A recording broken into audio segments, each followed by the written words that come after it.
Head sõbrad, rõõm on teid tervitada siit Kuressaarest ja meiega on täna ka Kirsti. Tere Tallinnast! Nii me saamegi koos olla ja tänu Jumalale, et ta lubab meil ka niimoodi video kaudu olla ühenduses. Ma usun, et seal Tallinnas ja ka kaugemal Tallinnas, kus iganes teiega olete, head sõbrad, on saabunud tõeline talv. Kuidas Tallinnas, Kirsti, lood on? Ja väga ilus. Käisin just lund lükkamas. Rõõm kuulda, sest ka Kuressaares on lund tulnud nii palju, et ma arvasin, et need 2 lumeta talve nüüd on saatnud tagantjärgi kõik need kasutamata lumevarud ühe korraga meile maa peale. Viimati olime koos advendi ajal, kui te mäletate, eks ole, siis me alles ootasime jõule ja enne jõule veel saatsime ka teile selle kirikutunni, mis oli jõulusõnumiga. Vahepeal on nüüd möödunud terve jaanuarikuu ja alanud on veebruar, mida nimetatakse ka küünlakuuks. Küünlakuu on saanud oma nime sellest, et 2. veebruar on küünlapäev. Ja sellest on ka meie tänane kirikutunni sõnum. Selles loos on juttu, kuidas väike Jeesus laps viidi esimest korda pühakotta templisse, kui tema sünnist oli möödas 40 päeva. 40 päeva oli antud selleks ajaks, mil ema sai olla kodus oma lapsega, ka puhata ja taastuda pärast sünnitust. Ja siis sai ka Maarja võtta oma väikese poja ja koos Joosepiga läksid nad Jeruusalemma templisse. Seal olid inimesed, kes tegelikult väga kaua olid Jeesust oodanud oma päästjat, messiat, oodanud terve pika eluaja. Ja sellest Jeesuse ootusest räägib ka Kirsti laul. Ja, sa võid laulda minuga kaasa, kui sa seda videot vaatad. Me ei ole seda kirikutunnis enne laulnud, aga see on selline lihtne õppida. Laulusõnad kõlavad nii: varsti üsna pea saame näha kuningat. Ja mis sa arvad, kes see kuningas on, kellest siin laulus lauldakse? See on Jeesus. Kuningas Jeesus, kelle sünnipäeva me jõulude ajal tähistasime. Ja tõesti need inimesed seal templis, kes nägid seda väikest Jeesust last, kellest Tiina varsti räägib, siis olid väga kaua juba oodanud Jeesust. Ja meie saame oodata seda, et me ükskord veel kohtume temaga näost näkku. Nii. Varsti üsna pea saame näha kuningat. Varsti üsna pea saame näha kuningat. Varsti üsna pea saame näha kuningat. Alleluuja, alleluuja, saame näha kuningat.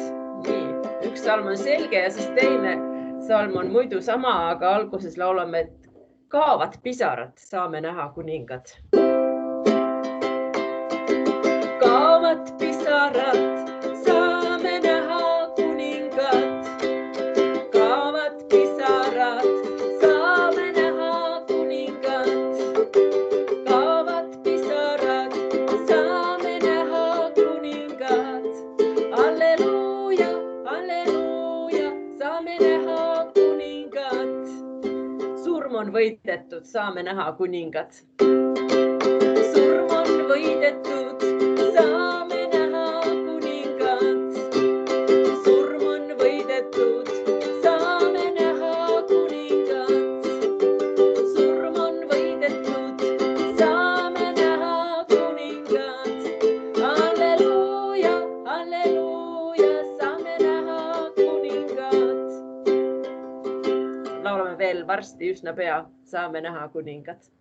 Varsti üsna pea saame näha kuningat. Varsti üsna pea saame näha kuningat. Varsti üsna pea saame näha kuningat. Alleluuja, alleluuja, saame näha kuningat. Aitäh, Kirsti. Ja nüüd ma räägingi ja näitan ka suures pildis, mida ma loodan ka arvuti saab teile edasi anda, kuidas saadi näha kuningat Jeruusalemma templis 40 päeva pärast Jeesuse sündi.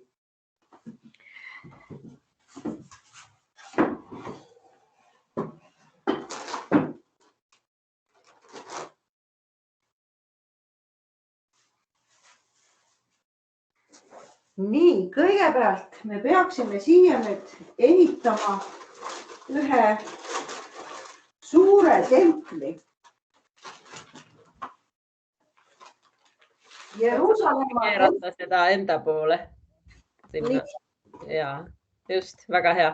No nii, nüüd on näha see, kuhu me hakkame templit ehitama. Jeruusalemma tempel oli väga võimas ja suursugune. Seal oli palju suuri uhkeid sambaid, nagu ühes suures palees, aga ta oligi ju Jumala palee, Jumala tempel. Kõige pühamas paigas, see oli varjatud eesriidega. Sinna viisid ka sellised uhked trepid.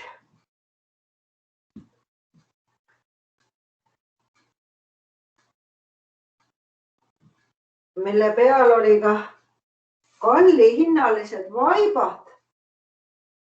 Ja templis olid altarid, kus peal põles alati tuli. Selle märgiks, et Jumal on siin templis kohal. Ja samuti olid templis alati kohal ka preestrid. No nii, aga nüüd ma juba loen ka teile piiblit natuke ette. Ja kui nende puhastuspäevad Moosese seaduse järgi said täis, viisid nad lapse üles Jeruusalemma, et teda seada issanda ette, nõnda nagu on kirjutatud issanda seaduses. Iga poeg last, kes on avanud lapse koja, hüütagu issandale pühaks ja et tuua issanda seaduses öeldu järgi ohvriks paar turteltuvi või 2 tuvipoega.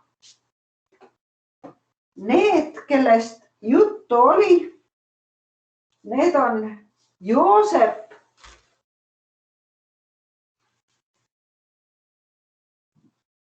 ja Maarja, kes said kaasa võtta oma väikese poja Jeesuse ja tulid temaga ka siia Jeruusalemma templisse.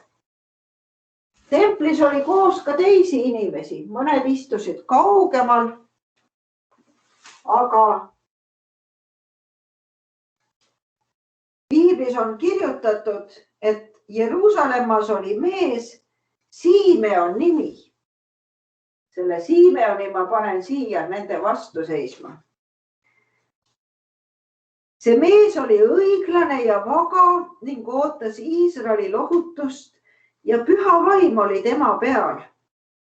Püha vaim oli talle ennustanud, et ta ei sure enne, kui ta on näinud issanda Messiat. Simeon oli juba vana mees ja ta nii ootas seda Messiat, kellest prohvetid on kirjutanud.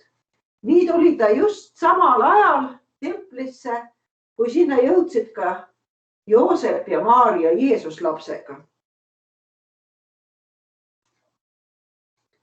Ja kui vanemad tõid sinna lapse Jeesuse, et toimida temaga seaduse sätte järgi, siis ta võttis tema sülle. See vana mees võttis Jeesuse oma sülle, oma kätele. Ülistas Jumalat ja ütles: Issand, nüüd sa lased oma sulasel lahkuda rahus oma ütlust mööda, sest mu silmad on näinud sinu päästet, mille sa oled valmistanud kõigi rahvaste silme ees. Valgust, mis on ilmutuseks paganaile ja kirkust sinu rahvale Iisraelile. Jeesuse isa ja ema panid seda väga imeks. Aga seal oli veel üks üsna vana naine. Hanna oli tema nimi. Ka tema oli seal templis ja ka Piiblis on kirjutatud, et ka see prohvet Hanna, kes oli juba 84-aastane, tuli sel tunnil sinna ja ülistas Jumalat ning kõneles Jeesusest kõigile, kes ootasid Jeruusalemma lunastust. Selline tore rõõmus kohtumine Jeesusega oli siis Simeonil ja Hannal, kes olid oma pika elutee käinud tõesti vist ainult selleks, et tulla Jeruusalemma templisse just selleks ajaks, kui sinna jõudis ka Jeesus. Aga miks seda päeva nimetatakse küünlapäevaks? Sellest Piibel ei räägi. Aga üks ilus legend räägib, et sel hetkel, kui Maarja astus oma lapse Jeesusega templisse, süttisid iseenesest seal kõik küünlad põlema. No tol ajal küünlaid ei olnud, olid õlilambid. Aga selle märgiks, et tõesti ka püha vaim oli siin kohal, kes kutsus ka Simeoni ja Hanna õigel ajal templisse panema siia palju väikesi tuleleegikesi. Need on ka kui ühed küünlaleegid ilma küünlata ja tuleleek on tegelikult ka püha vaimu sümbol. Nii on Jeesusega kohtumine kõigil tegelikult püha vaimu juhtimisel saanud osaks.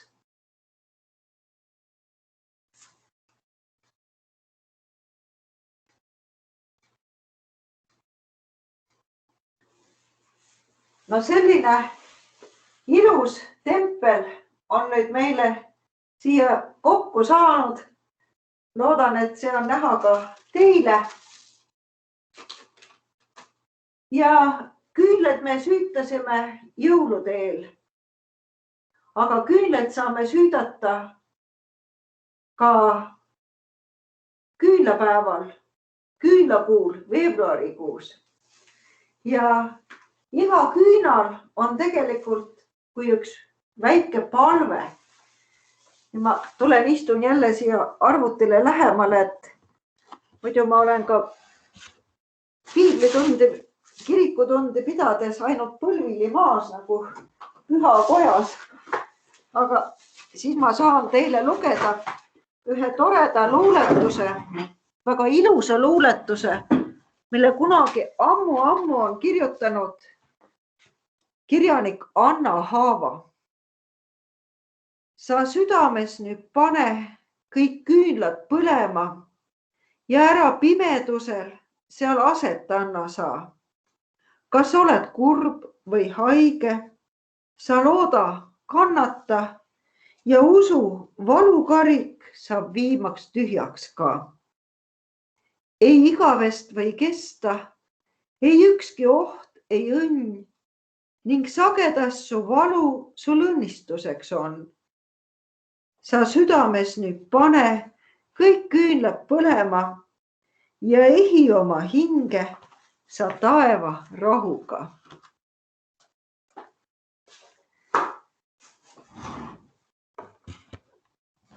Neid küünlaid võib olla rohkem või vähem, aga ühe küünla panen ma siia meie kirikutundi ka põlema.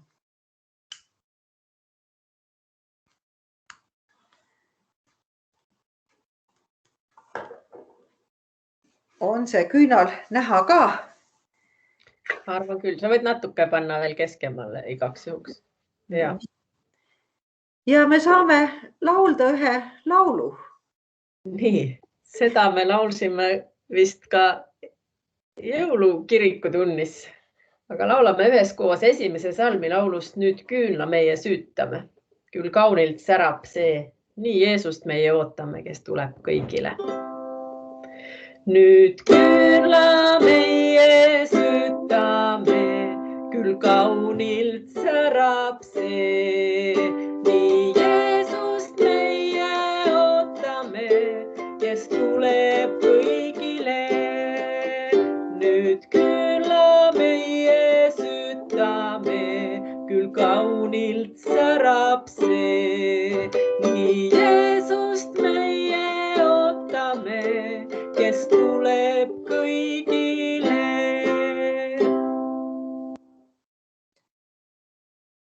Küünlapäev on Eesti rahvale tegelikult veel üks tähtpäev, sest 2. veebruaril 1920. aastal sai sõlmitud Tartu rahu. Siis kui meie Eesti riik, meie kodumaa vaba riik sai alles just ka tõesti sündinud, nagu Jeesus laps oli väga väike, kui ta templisse viidi. Siis meie riigil tuli kõigepealt olla ka sõjas, vabadussõjas oma vabaduse eest ja see vabadussõda lõppes rahuga, mis sõlmiti täpselt küünlapäeval 2. veebruaril. Seda on nimetatud Tartu rahuks. Ja nendel piltidel, fotodel, mis on sellest päevast, on näha, et kui need kirjutati alla rahulepingule, siis seal laua peal põles ka üks ereküünal, nii nagu meilgi täna siin. Jeesus on enda kohta öelnud, et tema on maailma valgus. Ta on öelnud, kes järgib mind, see käib pimeduses, vaid tal on eluvalgus. Nii on see küünal ka kui üks märk maailma valgusest, Jeesusest. Ja Jeesus on ka see, kes on rahutooja. Rahutooja meie kõigi südamesse ja kui siin luuletaja Anna Haava oli kirjutanud, et ei igavest või kesta, ei ükski oht, siis tõesti ka kõik need viirusohud, ma arvan, ei pea mitte igavesti kestma. Ja see luuletus lõppes nii ilusti. Sa südames nüüd pane kõik küünlad põlema ja ehi ennast taevarahuga. Et see taevarahu, mida annab Jeesus, tuleks meie kõigi südamesse, siis selle ühe põleva küünla valgel saame ka meie olla koos palves. Hea taevan Isa, me täname sind, et saame Jeesuse läbi sinu poole pöörduda, sinuga rääkida. Me täname sind, et oled meid hoidnud ja kaitsnud ja luba, et tõesti need, kes on haiged, saaksid terveks, et kaoks ära ka see haigus, mis meid kimbutab ja piirab. Aga issand, me anname kõik sinu hooleks ja usaldame sind ja luba, et me suudaksime rõõmu tunda sellest ilusast talvest, mida sa meile kinkisid. Suudaksime rõõmu tunda üksteisest, sõpradest, oma lähedastest, perest, kodust. On nii palju asju, mille eest me saame sind tänada. Üle kõige me täname sind selle rahu eest, mida sina, issand, meile jagad. Palume, et tõesti oleks rahu maa peal, ei oleks sõdu, aga et oleks see rahu, sinu rahu, Jumal, meie kõigi südames. Ja Jeesus on meile kõigile õpetanud meie Isa palve. Seda saame meiegi siin üheskoos nüüd palvetada. Meie Isa, kes sa oled taevas, pühitsetud olgu sinu nimi. Sinu riik tulgu, sinu tahtmine sündigu, nagu taevas, nõnda ka maa peal. Meie igapäevast leiba anna meile tänapäev ja anna meile andeks meie võlad, nagu meiegi andeks anname oma võlglastele. Ja ära saada meid kiusatusse, vaid päästa meid ära kurjast, sest sinu päralt on riik ja vägi ja au igavesti. Aamen. Ja et oleks tõesti rahuga täidetud see ilus talv ja loodame, et enne kevade saabumist saame veel olla koos kas või video vahendusel. Aga seniks soovin teile kõigile õnnistust õnnistussõnadega. Issand, õnnistagu sind ja hoidku sind. Issand, lasku paista oma pale sinu peale ja olgu sulle armuline. Issand, tõsku oma pale sinu üle ja andku sulle oma rahu, Isa, Poja ja Püha Vaimu nimel. Aamen. Ja kõige lõpuks me saame ühe lauluga soovida üksteisele rahu. Kes ei saa laulda, võib kaasa plaksutada ka. Ja seda me oleme harjutanud enne ka. Me teile soovime rahu. Me teile soovime rahu. Me teile soovime rahu. Me teile soovime rahu. Me teile rahu, rahu, rahu soovime. Me teile soovime rahu. Me teile soovime rahu. Me teile soovime rahu. Me teile rahu, rahu, rahu soovime. Ja laulame heebrea keeles ka koos. Heveinu shalom alechem. Heveinu shalom alechem. Heveinu shalom alechem. Heveinu shalom alechem. Heveinu shalom, shalom, shalom alechem. Me teile soovime rahu. Me teile soovime rahu. Me teile soovime rahu. Me teile rahu, rahu, rahu soovime.